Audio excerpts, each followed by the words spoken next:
My name is Cassie. I am 23 years old. I graduated as a qualified nurse this year and was given my first position as a home nurse. My patient was an English gentleman in his early 80s who suffered from Alzheimer's. In the first meeting, the patient was given his record, and from it I could see that he was a convert to the religion of Islam, therefore he was a Muslim. I knew from this that I would need to take into account some modes of treatment that may go against his faith, and therefore try to adapt my care to meet his needs. I bought in some halal meat to cook for him and ensured that there was no pork or alcohol in the premises, as I did some research which showed me that these were forbidden in Islam. My patient was in a very advanced stage of his condition, so many of my colleagues could not understand why I was going through so much effort for him.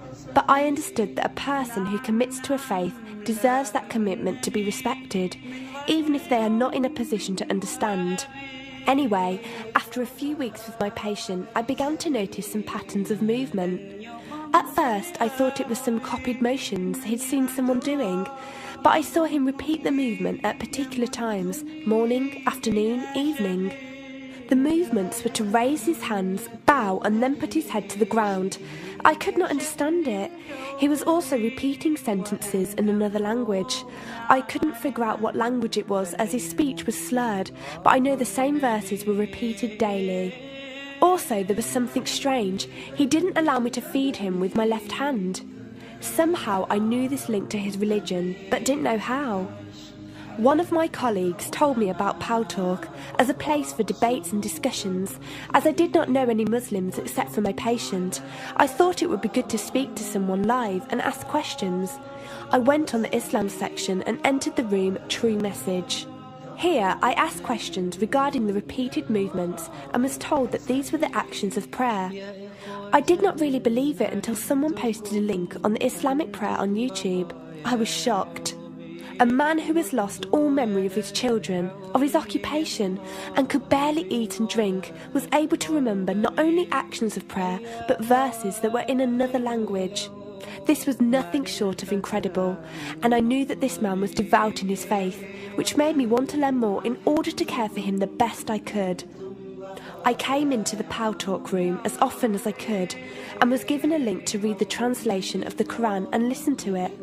The chapter of the bee gave me chills, and I repeated it several times a day.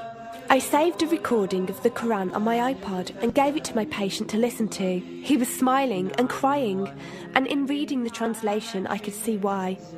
I applied what I gained from Pal Talk to care for my patient, but gradually found myself coming to the room to find answers for myself.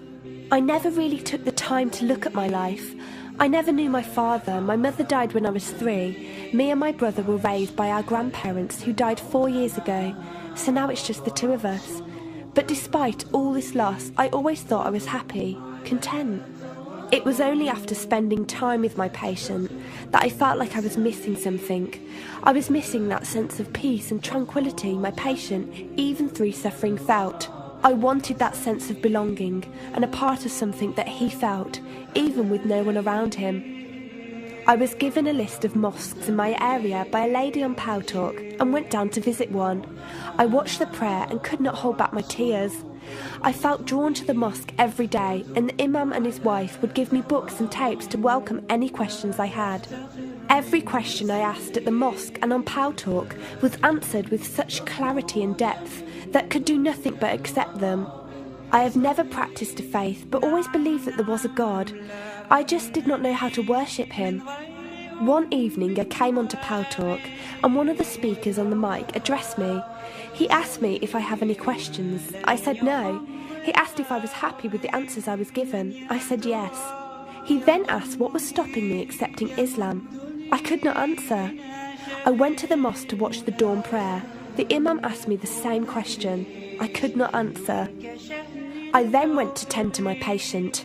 I was feeding him, and as I looked into his eyes, I just realised he was brought to me for a reason, and the only thing stopping me from accepting was fear. Not fear in the sense of something bad, but fear of accepting something good and thinking that I was not worthy like this man. That afternoon I went to the mosque and asked the imam if I could say my declaration of faith, the Shahada. There is no God except Allah. Muhammad is Allah's messenger. He helped me through it and guided me through what I needed to do next.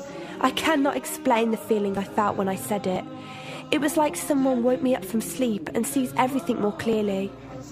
The feeling was overwhelming joy, clarity, and most of all, peace. The first person I told was not my brother, but my patient. I went to him, and before I even opened my mouth, he cried and smiled at me.